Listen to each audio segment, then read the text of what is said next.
So ఒక విషయం sir, 14 ఏళ్లలో 25 సినిమాలు అంటే జనరల్గా ఇట్స్ వెరీ డిఫికల్ట్ ఈ రోజుల్లో. అంటే ఒకప్పుడు అంటే నిజంగా దర్శకులు ప్రొడ్యూసర్స్ సంవత్సరానికి 3-4 తీసేవాళ్ళు. బట్ ఈ రోజుల్లో దే ఆర్ టేకింగ్ టైం, ఒక 1-2 ఇయర్స్కి ఒక సినిమా అట్లా వస్తుంది. మీరు అసలు 14 ఇయర్స్ స్పాన్లో 25 movies, that to 90% success rate. Success percentage 80. Okay. అంటే ఫస్ట్ 6 ఇయర్స్ ఇయర్కి ఒకటే ఫిలిం చేశాను, అప్ టు పరుగు. After that yearly 2 movies start అయ్యాయి. సో యావరేజ్గా అలా 2 అవ్వడం వల్ల 14 ఇయర్స్లో 25 ఫిలిమ్స్ టచ్ చేయగలిగాను. ఎప్పుడైనా ఈ 25 ఫిలిమ్స్లో అయ్యో ఈ సినిమా నేను చేయకుండా ఉండాల్సిందే అని అనుకున్న సినిమా ఉందండి? అంటే ఇప్పుడు అవుట్ ఆఫ్ 25లో ఒక 6 ఫిలిమ్స్కి రిజల్ట్ రాలేదు.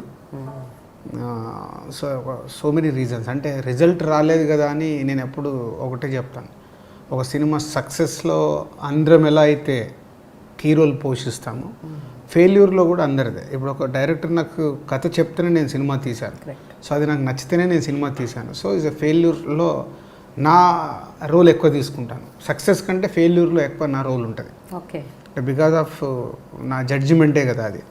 బట్ రీజన్స్ ఏదైనా కావచ్చు. దాంట్లో అన్ని సినిమాలలో ఫెయిల్యూర్స్లలో ఎక్కడో మేము అది సక్సెస్ చేయడానికి అవకాశాలు ఉండే, అది ఇంకా కొంచెం జాగ్రత్త పడితే సక్సెస్ అవుద్దేమో. కానీ అక్కడ ఉండే 2-3 మైండ్స్, డెసిషన్ తీసుకునే 2-3 మైండ్స్ ఏవైతున్నాయో అక్కడ ఒక్కొక్కరిది అభిప్రాయం ఒక్కొక్కలాగా ఉన్నప్పుడు ఇంకా ఫార్వర్డ్ వెళ్ళిపోతాం. So will wait for result అన్నట్టు. సో అలా ఆ 6 ఫిలిమ్స్లో ఒక 2-3 ఫిలిమ్స్ అయితే డెఫినెట్గా సక్సెస్ అవ్వడానికి అవకాశం ఉన్న సినిమాలు ఉంటాయి. అవునా? ఏంటండి అవి? రామరామకృష్ణ కృష్ణ అండ్ మున్నా అండ్ రామయ్య వస్తావయ్య, ఈ 3 సినిమాలు ఇంకొంచెం జాగ్రత్త పడి ఉంటే సక్సెస్ఫుల్ ఫిలిమ్స్ అయ్యేటి. సో రామయ్య వస్తావయ్యకి అయితే ఇది మా టైం వల్ల, యాక్చువల్ రెబల్ రిలీజ్ కాకంటే ముందు మా కథ వేరు. ఓకే. సో ముందు ఆ కథ నచ్చే నేను, ఎన్టీఆర్, హరీష్ లాక్ చేసుకుంది. సో రెబల్ వచ్చిన తర్వాత మళ్ళీ ఫాదర్కు జరిగిందని కొడుకు రివెంజ్ తీసుకోవడం చిన్న సిమిలర్గా ఉందని వద్దనుకున్నాం. ఎలాగో ఇంకా షూటింగ్ స్టార్ట్ కాలేదు, కానీ అప్పుడు హరీష్ మళ్ళీ రీవర్క్ చేసి ఈ కథ చెప్తే బాగుంది కదా అనుకుని వెళ్ళాం. So is a time. Rebel release కంటే ముందు మా సినిమాకి స్టార్ట్ అయింటే మేము ఆ రాంగ్ స్టెప్ వేసేవాళ్ళం కాదు. సో ఇప్పుడు రామయ్య వస్తా ఫెయిల్యూర్ అనేది ఎవ్రీవన్. బట్ కథాపరంగా అది మంచి కథ అనుకుంటున్నారు. రామయ్య వస్తావయ్యా ఈ కథ కాదు, మా కథ వేరు, వేరేది. ఓకే. రెబల్ రిలీజ్కి ముందు మా కథ వేరు. బట్ అది ఇంకా అది రావడం వల్ల సిమిలర్గా ఉంది కదా, మళ్ళీ ఆ తప్పు చేయడం ఎందుకు, రేపు రిలీజ్ అయ్యాక రివ్యూస్ రాస్తారు రెబల్ లాగా ఉందని. సో ఎందుకని ఇటు వెళ్ళాం. సో ఇటు వెళ్ళడం వల్ల ఇంకా పెద్ద తప్పు జరిగింది. అలా అయితే తప్పు, అట్లీస్ట్ రివ్యూస్ పక్కన పెడితే ఆడియన్స్ దగ్గరికి వెళ్ళేది సినిమా. సో ఇప్పుడు ఆడియన్స్ దగ్గరికి వెళ్ళలేదు, రివ్యూస్ వాళ్ళ దగ్గరికి వెళ్ళలేదు. జనరల్గా ఫెయిల్యూర్ అంటూ అయితే రీజన్ ఏముంటుందండి? కథ వల్లే అవుతుందా, లేకపోతే కాంబినేషన్స్ వల్ల, మార్కెట్ వల్ల, బడ్జెట్ వల్ల? ఫస్ట్ కథ అండి. రెండోది బడ్జెట్ ఫెయిల్. కొన్ని కథలు బాగుంటాయి, బడ్జెట్ వల్ల ఫెయిల్ అవుతాయి. అంటే మనము 5 కోట్లలో తీసే సినిమాని 15 కోట్లు పెట్టి తీసి రావాలంటే రాదు. సో అది 5 కోట్లు తీస్తే 10 కోట్లు కలెక్ట్ చేసింది అనుకో, అది సూపర్ హిట్ ఫిలిం. సో అలాంటివి జరుగుతాయి. Budget fail. కొన్ని బేసిక్ అయితే is a story. Second budget fail. ఈ 2 తప్పించుకోవాలి. కాంబినేషన్ అంటారా? కాంబినేషన్ ఇప్పుడు కొన్ని హైప్ ఉంటాయి. ఎగ్జాంపుల్ నా లైఫ్లో నాకు జరిగింది జోష్ సినిమా కానీ, ఓ మై ఫ్రెండ్ కానీ మేము స్టార్స్తో వెళ్ళకుండా అప్కమింగ్ వాళ్ళతో నిల్లుంటే సక్సెస్ అయ్యే సినిమాలు. ఓకే. సో ఓ మై ఫ్రెండ్కి ఏమైంది, బొమ్మరిల్ తర్వాత సిద్ధార్థ్ చేయడము, తర్వాత 2 టాప్ హీరోయిన్స్ యాక్ట్ చేయడము. సో దానిపైన అప్పటి వరకు ఆడియన్స్లో నా మీద ఉన్న image, so after Bommarillu Siddharth Dil Raju గారు కలిసి చేస్తున్నారంటే చాలా మంచి కథ అది. సో ఈ కాంబినేషన్ని పెట్టడం వల్ల మిస్ అయింది. ఇంకొంచెం జాగ్రత్త తీసుకొని ఆ సినిమాలో ఎంటర్టైన్మెంట్కి నా పెట్టుంటే ఆ సూపర్ హిట్ ఫిల్మ్ అది. సో నాట్ అబవ్ యావరేజ్ దగ్గర ఆగిపోయింది. So that's a mistake. అలాగే జోష్ కూడా అలాంటి కథ చెప్పాలనుకున్నప్పుడు స్టార్స్ అన్ని లాంచ్ చేయాల్సిన కథ కాదు అది. ఓకే. ఇట్స్ నార్మల్ కుర్రాడి సినిమా లాగా తీసుంటే దాని రిజల్ట్ వేరేలాగా ఉండేది. దిస్ ద 2 ఫిలిమ్స్ విషయంలో కాంబినేషన్స్ నాకు డ్యామేజ్ అయ్యాయి. పోతే నేర్చుకోవడమే ఎప్పుడు ఇక్కడ ఎప్పుడు నేర్చుకోవడమే. సో ఇట్లాంటి సందర్భాల్లో గ్యారంటీగా బ్యాక్ బైటింగ్ ఉంటుంది, మీ వెనక మాట్లాడతారు. అలాగే ఈవెన్ ఇప్పుడు మీరు ఇంకా పాపులర్ ఫేస్ కాబట్టి మీడియాలో కూడా వచ్చేస్తుంది, దిల్ రాజు గారు అలా చేశారంట, దిల్ రాజు ఇలా చేశారంట. సో ఇవన్నీ విన్నప్పుడు హౌ డు యూ ఫీల్ అండి? అంటే ఆ నిమిషం బాధేస్తుందండి. ఇందాక అదే నేను చెప్పింది. అంటే ఎగ్జాంపుల్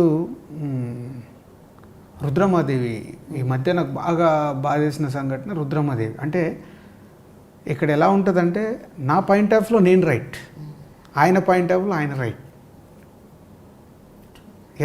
ఒక ఇద్దరు మనుషుల మధ్యలో ఉండేది ఎప్పుడు ఎవరి పాయింట్ ఆఫ్ వ్యూలో వాళ్ళు రైటే ఉంటారు. రైట్ ఉన్నప్పుడే ఇష్యూ కనిపిస్తుంది, అప్పుడే వస్తుంది కాన్ఫ్లిక్ట్. బట్ ఆ కాన్ఫ్లిక్ట్ని అర్థం చేసుకునే విధానంలో ఉంటుంది. సో చాలా సంఘటనలు నాకు వస్తాయి, అవి నేను దాటాల్సిందే. కోపం వస్తుంది, బాధ వస్తుంది, అవి దాటేసి ఓకే అయిపోయింది. సో మళ్ళీ అలాంటి తప్పు జరగకుండానే జాగ్రత్త పడాలనే ప్రయత్నం చేస్తాను. ఇలాంటి సందర్భాల్లో మనుషులతో బంధాలు సంబంధాలు కూడా అప్పుడప్పుడు స్ట్రెయిన్ అవుతాయి, అప్పుడప్పుడు ఆ రిలేషన్స్ దెబ్బతింటాయి. ఆ టైంలో ఎట్లా అండి, do you again patchup with them, లేకపోతే అది వదిలేస్తారా? అంటే 90% నాది ఎలా ఉంటుంది అంటే ఒక పర్సన్ని అనాలిసిస్ చేసుకుంటున్నప్పుడు తన ప్లస్లు మైనస్లు చూస్తాను. తన ప్లస్లు నాకు బాగా నచ్చాయి అనుకో, నేను ప్యాచప్ చేసుకుంటాను. లేదు తన ఇలాగే ఉంటాడు, సో దానివల్ల నాకు కరెక్ట్ కాదు అనిపించుకుంటే మెల్లిగా అంటే ఫైటింగ్లు మాట్లాడుకోకుండా ఉండటాలు చేయను, బట్ మెల్లిగా నన్ను నేను అనాలిసిస్ చేసుకొని దూరం పెట్టుకుంటాను, విత్డ్రా అవుతారు అంతే. ఓకే. అయితే బిగినింగ్ స్టేజెస్లో అంటే ఈ పెళ్లి పందిరి రైట్స్ తీసుకున్న టైంలో, ఆ టైంలో వరుసగా చాలా సినిమాలు మీరు కొన్నారు. అతడు, పోకిరి, ఇంకా ఖుషి, చాలా చాలా సినిమాలు అంటే వెరీ బ్లాక్ బస్టర్ హిట్స్ అయ్యాయి అన్నీ. మీకు అప్పుడు కూడా డిస్ట్రిబ్యూషన్లో మీరే కింగ్ అని మీకు మంచి, you got a very good name at that point of time. ఆ టైంలో తరుణ్ ఒక సినిమా, అలాగే అమృత అని ఒక సినిమా, ఈ 2 సినిమాల విషయంలో మీరు పెద్ద తప్పు చేశారని మీరు చాలా బాధపడ్డారని విన్నాను, కరెక్టేనా? అంటే అదేనండి, అది తప్పు అని అంటే డెసిషన్. ఇప్పుడు 2 రకాల డెసిషన్. అంటే మీరు ఫైనాన్షియల్గా కూడా లాస్ అయ్యారు కదా ఆ 2 సినిమాలకు బాగా విపరీతం. నాకు దిల్ తర్వాత తరుణ్ది ఒక డిస్ట్రిబ్యూషన్ చేశాను, నిన్నే ఇష్టపడ్డానని. దాంట్లో దిల్లో వచ్చిన ప్రాఫిట్ అంతా నిన్నే ఇష్టపడ్డాను తీసుకెళ్ళిపోయింది. తర్వాత జై అనే సినిమా ఒకటి చేసి బాగా నష్టపోయాము. అప్పుడు మళ్ళీ షేకింగ్లో ఉన్నాము. అప్పుడు ఆర్యా వచ్చింది. ఎప్పుడు అంటే నేను షేకింగ్లో ఉన్నప్పుడు ఏదో ఒక మ్యాజిక్ జరుగుతుంది నాకు ఇప్పటి వరకు. అంతేనా? ఇప్పటి వరకు. సో సక్సెస్, ఫెయిల్యూరు, డబ్బు రావడము, డబ్బు పోవడము ఇక్కడ కామన్ థింగ్. నేను నిలబడడమే నాకు ఇంపార్టెంట్.